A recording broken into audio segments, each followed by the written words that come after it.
శ్రీ విష్ణు రూపాయ నమశివాయ. ఈ మధ్య కల్కి 2898 ఏడి అని ఏదో ఒక సినిమా రాబోతోంది కదా. అది ప్రకటించినప్పటి నుంచి మా అడ్మిన్తో సహా చాలామంది కలియుగానికి సంబంధించి ఎన్నో ప్రశ్నలు అడుగుతున్నారు.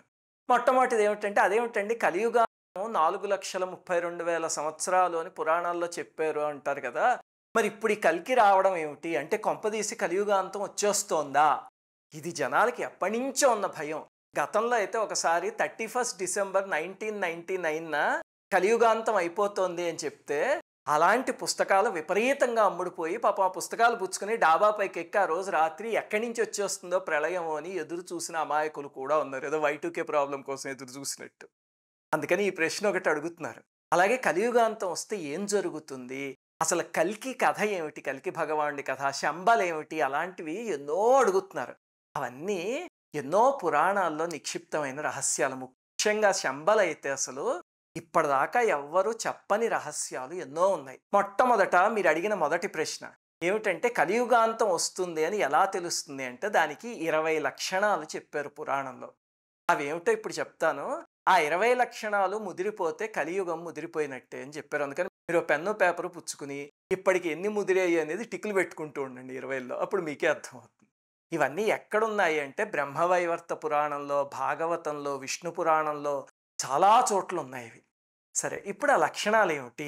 మొట్టమొదటిది మన ఋషులు చెప్పింది ఏమిటంటే, కలియుగం ముదిరిపోతే కనుక రోగం లేనివాడు, మనస్తాపం లేనివాడు ఒక్క మనిషి కూడా ఉండట్టు. అసలు ప్రతివాడికి అయితే భౌతికమైన రోగం కానీ లేకపోతే మానసికమైన తాపం కానీ ఏదో ఒకటి ఉంటుంట.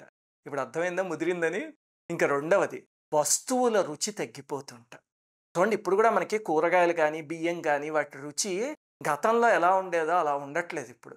దానికి తోడు మోసాలు, ప్లాస్టిక్ రైస్ లాంటివి వచ్చేస్తున్నాయి. అలాగే పాలు కూడా డూప్లికేట్ మిల్క్, అవన్నీ మనం రోజు చూస్తూనే ఉంటాం కదా. అది కూడా కలియుగం ముదిరిపోతుంది అనడానికి ఒక లక్షణం. ఇంకా మూడోది ఏమిటి అంటే, అపరాధం చేసిన వాడిని శిక్షించకుండా క్షమిస్తారట. ఇవి మనకి చాలా సర్వసాధారణం అనిపిస్తాయి. ఉదాహరణకి మొన్న ఒక ఆవిడ తాగేసేసి ఒక కుర్రవాడు చాలా ఘోరంగా గుద్దేస్తే కోర్టు 300 పదాలతో ఒక వ్యాసం రాయమని చెప్పిందిట. ఇవన్నీ ఎప్పుడో పురాణాల్లో చెప్పేశారు, కలియుగం ముదిరిపోతే ఇలా జరుగుతుంది అని. ఇంకా నాలుగవది, బ్రాహ్మణులు పోషణ లేక మ్లేచ్చుల్ని సేవిస్తారట. అంటే వేద విద్య అవి బ్రాహ్మణుల్ని పోషించేవి, అందులో పోషణ లేక చివరికి మ్లేచ్చులని సేవిస్తారు అని. ఇది నిజంగా జరుగుతుందా అండి అంటే, మనందరి జీవితాల్లో జరుగుతుంది అదే. సాఫ్ట్వేర్ వాళ్ళ మనందరం ఏం చేస్తుందని చెప్పండి, ఎక్కడో యుఎస్లో ఎవడో మ్లేచ్చుడు ఉంటాడు, వాళ్ళని సేవించుకుంటూ ప్రతి నెల పొట్టపోసుకుంటున్నాం అంతేనా. ఇది నాలుగో లక్షణం, కలి ముదిరిపోయిందనడానికి. ఇంకా ఐదవది ఏమిటి అంటే, మ్లేచ్చులు వసుధని పాలిస్తారు, సత్యము ధర్మము ఉండవు, స్త్రీలని, బాలకులని, గోవులని, సాధువులని ఘోరంగా హింసిస్తారు అని చెప్పి ఒక లక్షణం చెప్పారు. ఆ మధ్య చూడండి, మణిపూర్లో ఒక దారుణమైన సంఘటన జరిగింది. 2 స్త్రీలని నగ్నంగా ఎంతో మంది చాలా పైశాచికంగా ఊరంతా తిప్పారు, అంతే కదా. ఇదిగో అలాంటివే పురాణాల్లో చెప్పారు. అలాగనే ఆవుల్ని చంపేయడం అయితే, అసలు మీరు చూస్తే కనుక కలియుగం ప్రారంభమైందే గోవధతోటి. ఆ పరీక్షిత్ కథ మనందరికీ తెలుసు కదా. ఆ కలి వచ్చి గోవుని వధించటం, అది ప్రారంభమైందే అక్కడ. ఇంకా కలియుగం వెళ్లే కొద్దీ ముదిరిపోతుంది. ఇంకా ఆరవది, వివాహానికి స్త్రీ పురుషుల సమ్మతి ఒక్కటే చాలట. తల్లి తండ్రి బంధువులు ఏమీ అక్కర్లేట, వాళ్ళిద్దరూ ఒప్పుకుంటే వివాహం చేసేసుకుంటారు. ఇవన్నీ ఎప్పుడో కలియుగాంతానికి వస్తాయి అని చెప్తే ఇప్పుడే వచ్చేసాయి అంటే అది మన గొప్పతనం అనమాట. కలియుగం ప్రారంభమయ్యాక 5,000 సంవత్సరాలు దాటింది, ఇప్పటికే మనం ఇవన్నీ సాధించేసుకున్నాం.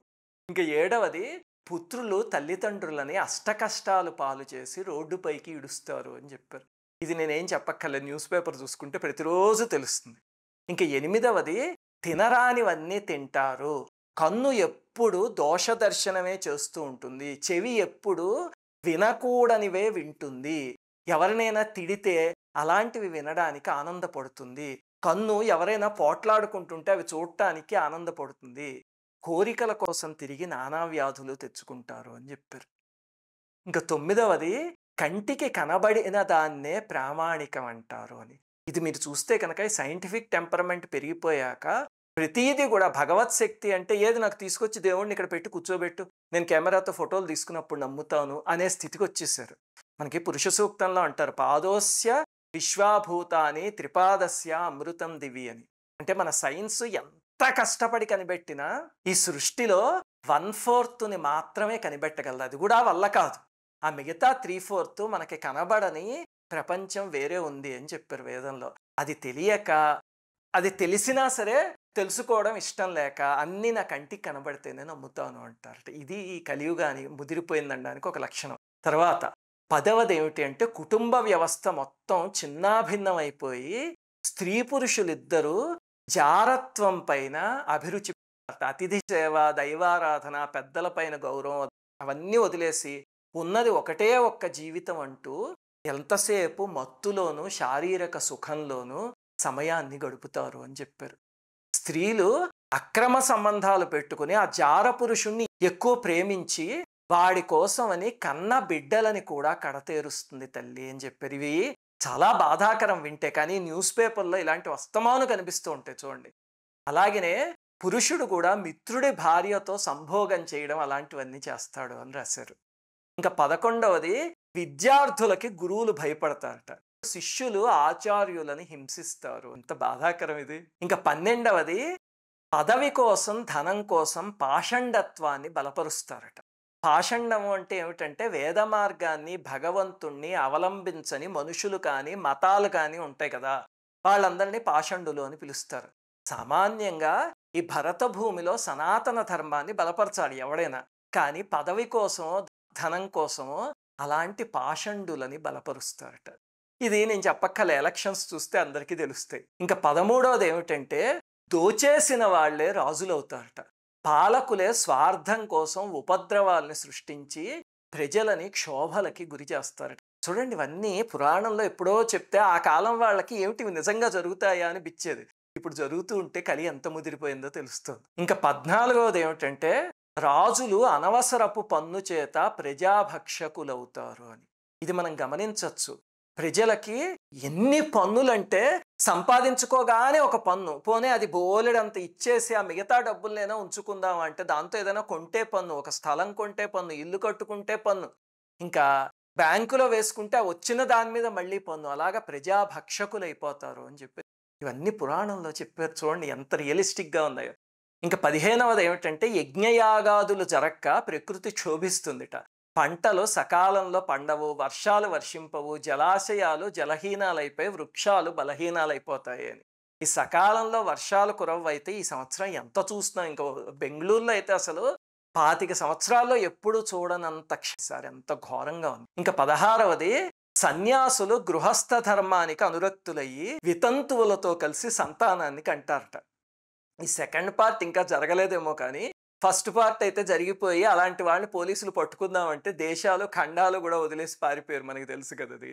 ఇంకా 17వది తులసిని గంగోదకాన్ని గౌరవించక ప్రవర్తిస్తారట.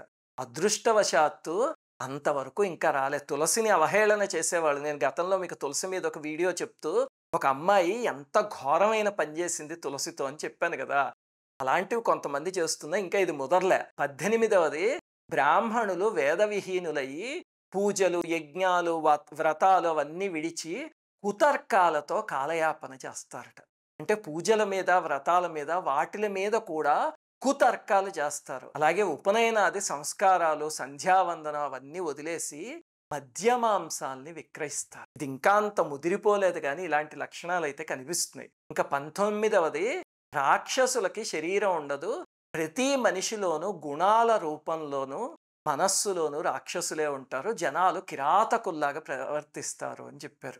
ఇంకా 20వది ఏమిటి అంటే జనాలకి చిచి నేను ఎందుకు బతుకుతున్నానో, అసలు ఈ జీవితం ఎందుకు అనవసరం అనిపిస్తోంది, జీవితం భారం అయిపోతుంది అనిపించేలా తయారవుతారట. ఇవి వాళ్ళు చెప్పిన లక్షణాలు. ఇప్పుడు మీరు టిక్ చేసుకుంటే తెలుస్తుంది, దాదాపుగా ఇవన్నీ వచ్చేసాయి కదా. ఇవి ఎంత ముదిరితే అది కలియుగాంతము అని చెప్పారు. అంటే కలియుగం అంతం అయిపోతుంది అంటే గుర్తుపెట్టుకోండి, పురాణంలో చెప్పింది ఏమిటంటే కలియుగాన్ని 4 పాదాల కింద విభజించారు.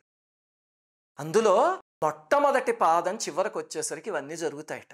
ఇంకా 2వ భాగానికి వచ్చేసరికి అసలు భగవంతుడి నామోచ్చారణే ఎక్కడా వినిపించదట. నారాయణుడే స్వయంగా మద్భక్త శూన్యా పృథివీ కలిగ్రస్త భవిష్యతి అని చెప్పాడు. అంటే నా భక్తులే లేకుండా ఇంకా కలిగ్రస్తం అయిపోతుంది ప్రపంచము అని.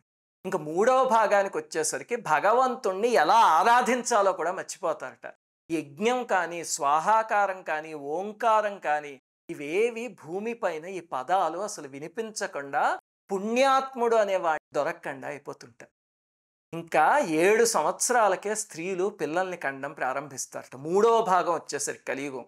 ఇప్పటికే చూడండి, మీరు అమ్మాయిల విషయంలో చూస్తే ఈ దొరికి కన్నా ఇప్పుడు చాలా తొందరగా రజస్వలు అయిపోతున్నారు చిన్న చిన్న ఆడపిల్లలు. అలాగే ఇంక చివరికి 7 ఏళ్లకే పిల్లల్ని కంటారట. జనాలు పొట్టివాళ్ళు అయిపోయి 18 సంవత్సరాల ఆయుర్దాయం మాత్రమే కలిగి ఉంటారట కలియుగం మూడో భాగంలో. భూమి పంటలు పండించక జనం భయంతో ఘోరారణ్యాలకు వెళ్ళి మధుమాంసాల్ని తింటూ అక్కడ బతుకుతారు అని చెప్పారు పురాణంలో. ఇంకా 4వ భాగం వచ్చేసరికి అది ఇంకా పూర్తిగా కలియుగాంతం అయ్యే భాగం. అప్పుడు 100 ఏళ్ల పాటు వానలు కురవక ఆకలి దప్పులతో మనుషులే ఒకళ్ళనొకళ్ళని చంపుకు తింటారట. ప్రచండమైన సూర్యతాపం, అలాగే అఖండమైన వర్షం, దాంతో భూమి అంతా నాశనం అయిపోయే స్థితికి వస్తుంది. అప్పుడు కల్కి భగవానుడు వచ్చి పాషండత్వాన్ని నాశనం చేసి ధర్మ సంస్థాపన చేస్తాడు. ఇది పురాణంలో చెప్పింది.